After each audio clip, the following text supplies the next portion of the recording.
ಚುನಾವಣಾ ಆಯೋಗದ ವಿರುದ್ಧವೇ ಹಾಗಾದ್ರೆ ಈ ಮತಗಾಳುವ ಆರೋಪನ ರಾಹುಲ್ ಗಾಂಧಿ ಏನ್ ಮಾಡಿದ್ರು?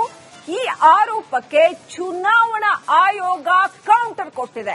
ಕಠೋರ ಪದಗಳಲ್ಲಿ ರಾಹುಲ್ ಗಾಂಧಿಗೆ ತಿವಿದಿದೆ ಚುನಾವಣಾ ಆಯೋಗ. ಅನುಮತಿ ಇಲ್ಲದೆ ಮತದಾರರ ಮಾಹಿತಿಯನ್ನ ಹೆಂಗೆ ಪ್ರದರ್ಶನ ಮಾಡ್ತೀರಿ ನೀವು ಅಂತ. ಯಾರೋ ವೋಟರ್ಸ್ ಆ ಲೀಸ್ಟ್ನೆಲ್ಲ ಅಲ್ಲಿ ಸಾರ್ವಜನಿಕರೆದ್ರು ಅನುಮತಿ ಇಲ್ಲದೆ ಪ್ರದರ್ಶನ ಮಾಡಿದ್ದಾರೆ ರಾಹುಲ್ ಗಾಂಧಿ. ಹಾಗಾಗಿ ಹೆಂಗ್ ನೀವು ಪ್ರದರ್ಶನ ಮಾಡ್ತೀರಿ ಅಂತ ಚುನಾವಣಾ ಆಯೋಗ ನೋಟಿಸ್ ಕೊಟ್ಟಿದೆ. ಮಾಹಿತಿ ಪ್ರದರ್ಶಿಸಿದ್ದು ಘನಘೋರ ಅಪರಾಧ. ನಿಮ್ಮ ಕುಟುಂಬದ ಮಾಹಿತಿಯನ್ನ ನೀವು ಹಿಂಗೆ ಹಂಚ್ಕೊಳ್ತೀರಾ ಸಾರ್ವಜನಿಕವಾಗಿ ಅಂತ ಚುನಾವಣಾ ಆಯೋಗ ಕೇಳಿದೆ. ಸಹೋದರಿ, ತಾಯಿ ಮುಂತಾದವರ ಮಾಹಿತಿಯನ್ನು ಕೂಡ ಹೀಗೆ ಬಹಿರಂಗಪಡಿಸ್ತಿದ್ರಾ ಅಂತ ರಾಹುಲ್ ಗಾಂಧಿಗೆ ನೇರ ಪ್ರಶ್ನೆ ಮಾಡಿದೆ ಚುನಾವಣಾ ಆಯೋಗ. ಬಹಳ ಗಂಭೀರವಾಗಿ ಈ ಆರೋಪವನ್ನು ಚುನಾವಣಾ ಆಯೋಗ ಪರಿಗಣಿಸಿದೆ. ಅಷ್ಟೇ ಅಲ್ಲ, ರಾಹುಲ್ ಗಾಂಧಿಗೆ ತರಾಟೆಗೆ ತಗೊಂಡಿದೆ, ಪ್ರಶ್ನೆ ಮಾಡಿದೆ. ನೀವು ಏನೆಲ್ಲ ಆರೋಪ ಮಾಡಿದಿರಲ್ಲ ಅದಕ್ಕೆಲ್ಲ ಸಾಕ್ಷಿ ಕೊಡಿ. 7 ದಿನಗಳ ಒಳಗೆ ಅದಕ್ಕೆ ಸರ್ಟಿಫೈಡ್ ಆದಂತಹ ಪ್ರಮಾಣ ಪತ್ರವನ್ನು ಸಲ್ಲಿಸಿ ಅಂತ ಕೇಳಿದೆ ಅಂತ ಸುದ್ದಿ ಬಂದಿದೆ.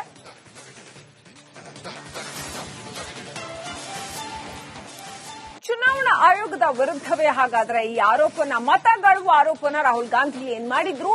ಈ ಆರೋಪಕ್ಕೆ ಚುನಾವಣಾ ಆಯೋಗ ಕೌಂಟರ್ ಕೊಟ್ಟಿದೆ. ಕಠೋರ ಪದಗಳಲ್ಲಿ ರಾಹುಲ್ ಗಾಂಧಿಗೆ ತಿವಿದಿದೆ ಚುನಾವಣಾ ಆಯೋಗ. ಅನುಮತಿ ಇಲ್ಲದೆ ಮತದಾರರ ಮಾಹಿತಿಯನ್ನ ಹೆಂಗೆ ಪ್ರದರ್ಶನ ಮಾಡ್ತೀರಿ ನೀವು ಅಂತ.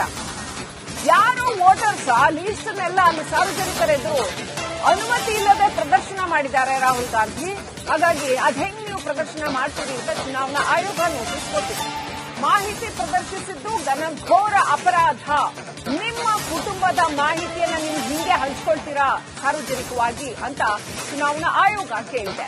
ಸಹೋದರಿ, ತಾಯಿ ಮುಂತಾದವರ ಮಾಹಿತಿಯನ್ನು ಕೂಡ ಹೀಗೆ ಬಹಿರಂಗಪಡಿಸ್ತಿದ್ರಾ ಅಂತ ರಾಹುಲ್ ಗಾಂಧಿಗೆ ನೇರ ಪ್ರಶ್ನೆ ಮಾಡಿದೆ ಚುನಾವಣಾ ಆಯೋಗ. ಬಹಳ ಗಂಭೀರವಾಗಿ ಈ ಆರೋಪವನ್ನ ಚುನಾವಣಾ ಆಯೋಗ ಪರಿಗಣಿಸಿದೆ. ಅಷ್ಟೇ ಅಲ್ಲ, ರಾಹುಲ್ ಗಾಂಧಿಗೆ ತರಾಟೆಗೆ ತಗೊಂಡಿದೆ, ಪ್ರಶ್ನೆ ಮಾಡಿದೆ. ನೀವು ಏನೆಲ್ಲ ಆರೋಪ ಮಾಡಿದಿರಲ್ಲ ಅದಕ್ಕೆಲ್ಲ ಸಾಕ್ಷಿ ಕೊಡಿ. 7 ದಿನಗಳ ಒಳಗೆ ಅದಕ್ಕೆ ಸರ್ಟಿಫೈಡ್ ಆದಂತಹ ಪ್ರಮಾಣ ಪತ್ರವನ್ನು ಸಲ್ಲಿಸಿ ಅಂತ ಕೇಳಿದೆ ಅಂತ ಸುದ್ದಿ ಬಂದಿದೆ.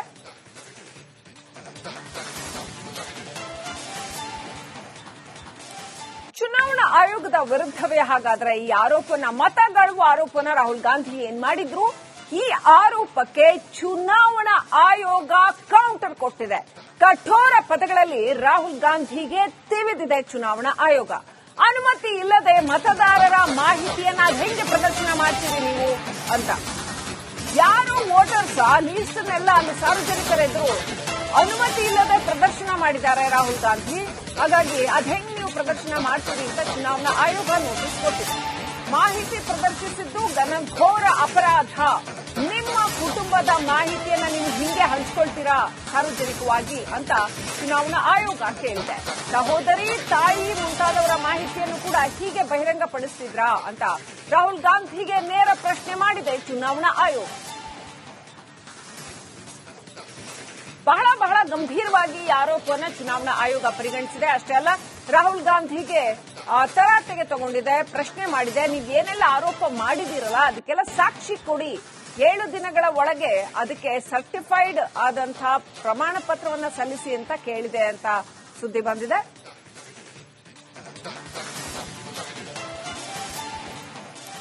ಚುನಾವಣಾ ಆಯೋಗದ ವಿರುದ್ಧವೇ ಹಾಗಾದ್ರೆ ಈ ಮತಗಾಳುವ ಆರೋಪನ ರಾಹುಲ್ ಗಾಂಧಿ ಏನ್ ಮಾಡಿದ್ರು? ಈ ಆರೋಪಕ್ಕೆ ಚುನಾವಣಾ ಆಯೋಗ ಕೌಂಟರ್ ಕೊಟ್ಟಿದೆ. ಕಠೋರ ಪದಗಳಲ್ಲಿ ರಾಹುಲ್ ಗಾಂಧಿಗೆ ತಿವಿದಿದೆ ಚುನಾವಣಾ ಆಯೋಗ. ಅನುಮತಿ ಇಲ್ಲದೆ ಮತದಾರರ ಮಾಹಿತಿಯನ್ನ ಹೆಂಗೆ ಪ್ರದರ್ಶನ ಮಾಡ್ತೀರಿ ನೀವು ಅಂತ. ಯಾರೋ ವೋಟರ್ಸ್ ಆ ಲೀಸ್ಟ್ನೆಲ್ಲ ಅಲ್ಲಿ ಸಾರ್ವಜನಿಕರೆದ್ರು ಅನುಮತಿ ಇಲ್ಲದೆ ಪ್ರದರ್ಶನ ಮಾಡಿದ್ದಾರೆ ರಾಹುಲ್ ಗಾಂಧಿ. ಹಾಗಾಗಿ ಹೆಂಗ್ ನೀವು ಪ್ರದರ್ಶನ ಮಾಡ್ತೀರಿ ಅಂತ ಚುನಾವಣಾ ಆಯೋಗ ನೋಟಿಸ್ ಕೊಟ್ಟಿದೆ. ಮಾಹಿತಿ ಪ್ರದರ್ಶಿಸಿದ್ದು ಘನಘೋರ ಅಪರಾಧ. ನಿಮ್ಮ ಕುಟುಂಬದ ಮಾಹಿತಿಯನ್ನ ನೀವು ಹಿಂಗೆ ಹಂಚ್ಕೊಳ್ತೀರಾ ಸಾರ್ವಜನಿಕವಾಗಿ ಅಂತ ಚುನಾವಣಾ ಆಯೋಗ ಕೇಳಿದೆ. ಸಹೋದರಿ, ತಾಯಿ ಮುಂತಾದವರ ಮಾಹಿತಿಯನ್ನು ಕೂಡ ಹೀಗೆ ಬಹಿರಂಗಪಡಿಸ್ತಿದ್ರಾ ಅಂತ ರಾಹುಲ್ ಗಾಂಧಿಗೆ ನೇರ ಪ್ರಶ್ನೆ ಮಾಡಿದೆ ಚುನಾವಣಾ ಆಯೋಗ. ಬಹಳ ಗಂಭೀರವಾಗಿ ಈ ಆರೋಪವನ್ನು ಚುನಾವಣಾ ಆಯೋಗ ಪರಿಗಣಿಸಿದೆ. ಅಷ್ಟೇ ಅಲ್ಲ, ರಾಹುಲ್ ಗಾಂಧಿಗೆ ತರಾಟೆಗೆ ತಗೊಂಡಿದೆ, ಪ್ರಶ್ನೆ ಮಾಡಿದೆ. ನೀವು ಏನೆಲ್ಲ ಆರೋಪ ಮಾಡಿದಿರಲ್ಲ ಅದಕ್ಕೆಲ್ಲ ಸಾಕ್ಷಿ ಕೊಡಿ, 7 ದಿನಗಳ ಒಳಗೆ ಅದಕ್ಕೆ ಸರ್ಟಿಫೈಡ್ ಆದಂತಹ ಪ್ರಮಾಣ ಪತ್ರವನ್ನ ಸಲ್ಲಿಸಿ ಅಂತ ಕೇಳಿದೆ ಅಂತ ಸುದ್ದಿ ಬಂದಿದೆ.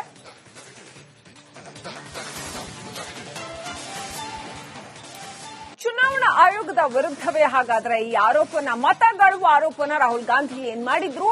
ಈ ಆರೋಪಕ್ಕೆ ಚುನಾವಣಾ ಆಯೋಗ ಕೌಂಟರ್ ಕೊಟ್ಟಿದೆ. ಕಠೋರ ಪದಗಳಲ್ಲಿ ರಾಹುಲ್ ಗಾಂಧಿಗೆ ತಿವಿದಿದೆ ಚುನಾವಣಾ ಆಯೋಗ. ಅನುಮತಿ ಇಲ್ಲದೆ ಮತದಾರರ ಮಾಹಿತಿಯನ್ನ ಹೆಂಗೆ ಪ್ರದರ್ಶನ ಮಾಡ್ತೀರಿ ನೀವು ಅಂತ. ಯಾರು ವೋಟರ್ಸ್ ಲೀಸ್ಟ್ನೆಲ್ಲ ಅಲ್ಲಿ ಸಾರ್ವಜನಿಕರೆದ್ರು ಅನುಮತಿ ಇಲ್ಲದೆ ಪ್ರದರ್ಶನ ಮಾಡಿದ್ದಾರೆ ರಾಹುಲ್ ಗಾಂಧಿ. ಹಾಗಾಗಿ ಹೆಂಗ್ ನೀವು ಪ್ರದರ್ಶನ ಮಾಡ್ತೀರಿ ಅಂತ ಚುನಾವಣಾ ಆಯೋಗ ನೋಟಿಸ್ ಕೊಟ್ಟಿದೆ. ಮಾಹಿತಿ ಪ್ರದರ್ಶಿಸಿದ್ದು ಘನಘೋರ ಅಪರಾಧ. ನಿಮ್ಮ ಕುಟುಂಬದ ಮಾಹಿತಿಯನ್ನ ನೀವು ಹಿಂಗೆ ಹಂಚ್ಕೊಳ್ತೀರಾ ಸಾರ್ವಜನಿಕವಾಗಿ ಅಂತ ಚುನಾವಣಾ ಆಯೋಗ ಕೇಳಿದೆ. ಸಹೋದರಿ, ತಾಯಿ ಮುಂತಾದವರ ಮಾಹಿತಿಯನ್ನು ಕೂಡ ಹೀಗೆ ಬಹಿರಂಗಪಡಿಸ್ತಿದ್ರಾ ಅಂತ ರಾಹುಲ್ ಗಾಂಧಿಗೆ ನೇರ ಪ್ರಶ್ನೆ ಮಾಡಿದೆ ಚುನಾವಣಾ ಆಯೋಗ. ಬಹಳ ಗಂಭೀರವಾಗಿ ಈ ಆರೋಪವನ್ನ ಚುನಾವಣಾ ಆಯೋಗ ಪರಿಗಣಿಸಿದೆ. ಅಷ್ಟೇ ಅಲ್ಲ, ರಾಹುಲ್ ಗಾಂಧಿಗೆ ತರಾಟೆಗೆ ತಗೊಂಡಿದೆ, ಪ್ರಶ್ನೆ ಮಾಡಿದೆ. ನೀವು ಏನೆಲ್ಲ ಆರೋಪ ಮಾಡಿದಿರಲ್ಲ ಅದಕ್ಕೆಲ್ಲ ಸಾಕ್ಷಿ ಕೊಡಿ, 7 ದಿನಗಳ ಒಳಗೆ ಅದಕ್ಕೆ ಸರ್ಟಿಫೈಡ್ ಆದಂತಹ ಪ್ರಮಾಣ ಪತ್ರವನ್ನ ಸಲ್ಲಿಸಿ ಅಂತ ಕೇಳಿದೆ ಅಂತ ಸುದ್ದಿ ಬಂದಿದೆ.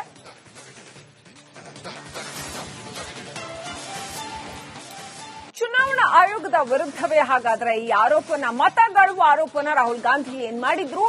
ಈ ಆರೋಪಕ್ಕೆ ಚುನಾವಣಾ ಆಯೋಗ ಕೌಂಟರ್ ಕೊಟ್ಟಿದೆ. ಕಠೋರ ಪದಗಳಲ್ಲಿ ರಾಹುಲ್ ಗಾಂಧಿಗೆ ತಿವಿದಿದೆ ಚುನಾವಣಾ ಆಯೋಗ. ಅನುಮತಿ ಇಲ್ಲದೆ ಮತದಾರರ ಮಾಹಿತಿಯನ್ನ ಹೆಂಗೆ ಪ್ರದರ್ಶನ ಮಾಡ್ತೀರಿ ನೀವು ಅಂತ. ಯಾರು ವೋಟರ್ಸ್ ಲೀಸ್ಟ್ನೆಲ್ಲ ಅಲ್ಲಿ ಸಾರ್ವಜನಿಕರೆದ್ರು ಅನುಮತಿ ಇಲ್ಲದೆ ಪ್ರದರ್ಶನ ಮಾಡಿದ್ದಾರೆ ರಾಹುಲ್ ಗಾಂಧಿ. ಹಾಗಾಗಿ ಹೆಂಗ್ ನೀವು ಪ್ರದರ್ಶನ ಮಾಡ್ತೀರಿ ಅಂತ ಚುನಾವಣಾ ಆಯೋಗ ನೋಟಿಸ್ ಕೊಟ್ಟಿದೆ. ಮಾಹಿತಿ ಪ್ರದರ್ಶಿಸಿದ್ದು ಘನಘೋರ ಅಪರಾಧ. ನಿಮ್ಮ ಕುಟುಂಬದ ಮಾಹಿತಿಯನ್ನ ನೀವು ಹಿಂಗೆ ಹಂಚ್ಕೊಳ್ತೀರಾ ಸಾರ್ವಜನಿಕವಾಗಿ ಅಂತ ಚುನಾವಣಾ ಆಯೋಗ ಕೇಳಿದೆ. ಸಹೋದರಿ, ತಾಯಿ ಮುಂತಾದವರ ಮಾಹಿತಿಯನ್ನು ಕೂಡ ಹೀಗೆ ಬಹಿರಂಗಪಡಿಸ್ತಿದ್ರಾ ಅಂತ ರಾಹುಲ್ ಗಾಂಧಿಗೆ ನೇರ ಪ್ರಶ್ನೆ ಮಾಡಿದೆ ಚುನಾವಣಾ ಆಯೋಗ. ಬಹಳ ಗಂಭೀರವಾಗಿ ಈ ಆರೋಪವನ್ನ ಚುನಾವಣಾ ಆಯೋಗ ಪರಿಗಣಿಸಿದೆ. ಅಷ್ಟೇ ಅಲ್ಲ, ರಾಹುಲ್ ಗಾಂಧಿಗೆ ತರಾಟೆಗೆ ತಗೊಂಡಿದೆ, ಪ್ರಶ್ನೆ ಮಾಡಿದೆ. ನೀವು ಏನೆಲ್ಲ ಆರೋಪ ಮಾಡಿದಿರಲ್ಲ ಅದಕ್ಕೆಲ್ಲ ಸಾಕ್ಷಿ ಕೊಡಿ, 7 ದಿನಗಳ ಒಳಗೆ ಅದಕ್ಕೆ ಸರ್ಟಿಫೈಡ್ ಆದಂತಹ ಪ್ರಮಾಣ ಪತ್ರವನ್ನ ಸಲ್ಲಿಸಿ ಅಂತ ಕೇಳಿದೆ ಅಂತ ಸುದ್ದಿ ಬಂದಿದೆ.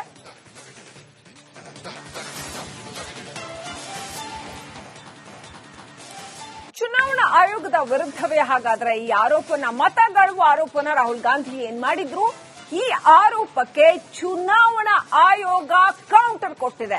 ಕಠೋರ ಪದಗಳಲ್ಲಿ ರಾಹುಲ್ ಗಾಂಧಿಗೆ ತಿವಿದಿದೆ ಚುನಾವಣಾ ಆಯೋಗ. ಅನುಮತಿ ಇಲ್ಲದೆ ಮತದಾರರ ಮಾಹಿತಿಯನ್ನ ಹೆಂಗೆ ಪ್ರದರ್ಶನ ಮಾಡ್ತೀರಿ ನೀವು ಅಂತ. ಯಾರು ವೋಟರ್ಸ್ ಲೀಸ್ಟ್ನೆಲ್ಲ ಅಲ್ಲಿ ಸಾರ್ವಜನಿಕರೆದ್ರು ಅನುಮತಿ ಇಲ್ಲದೆ ಪ್ರದರ್ಶನ ಮಾಡಿದ್ದಾರೆ ರಾಹುಲ್ ಗಾಂಧಿ. ಹಾಗಾಗಿ ಹೆಂಗ್ ನೀವು ಪ್ರದರ್ಶನ ಮಾಡ್ತೀರಿ ಅಂತ ಚುನಾವಣಾ ಆಯೋಗ ನೋಟಿಸ್ ಕೊಟ್ಟಿದೆ. ಮಾಹಿತಿ ಪ್ರದರ್ಶಿಸಿದ್ದು ಘನಘೋರ ಅಪರಾಧ. ನಿಮ್ಮ ಕುಟುಂಬದ ಮಾಹಿತಿಯನ್ನ ನೀವು ಹಿಂಗೆ ಹಂಚ್ಕೊಳ್ತೀರಾ ಸಾರ್ವಜನಿಕವಾಗಿ ಅಂತ ಚುನಾವಣಾ ಆಯೋಗ ಕೇಳಿದೆ. ಸಹೋದರಿ, ತಾಯಿ ಮುಂತಾದವರ ಮಾಹಿತಿಯನ್ನು ಕೂಡ ಹೀಗೆ ಬಹಿರಂಗಪಡಿಸ್ತಿದ್ರಾ ಅಂತ ರಾಹುಲ್ ಗಾಂಧಿಗೆ ನೇರ ಪ್ರಶ್ನೆ ಮಾಡಿದೆ ಚುನಾವಣಾ ಆಯೋಗ. ಬಹಳ ಗಂಭೀರವಾಗಿ ಈ ಆರೋಪವನ್ನ ಚುನಾವಣಾ ಆಯೋಗ ಪರಿಗಣಿಸಿದೆ. ಅಷ್ಟೇ ಅಲ್ಲ, ರಾಹುಲ್ ಗಾಂಧಿಗೆ ತರಾಟೆಗೆ ತಗೊಂಡಿದೆ, ಪ್ರಶ್ನೆ ಮಾಡಿದೆ. ನೀವು ಏನೆಲ್ಲ ಆರೋಪ ಮಾಡಿದಿರಲ್ಲ ಅದಕ್ಕೆಲ್ಲ ಸಾಕ್ಷಿ ಕೊಡಿ, 7 ದಿನಗಳ ಒಳಗೆ ಅದಕ್ಕೆ ಸರ್ಟಿಫೈಡ್ ಆದಂತಹ ಪ್ರಮಾಣ ಪತ್ರವನ್ನ ಸಲ್ಲಿಸಿ ಅಂತ ಕೇಳಿದೆ ಅಂತ ಸುದ್ದಿ ಬಂದಿದೆ.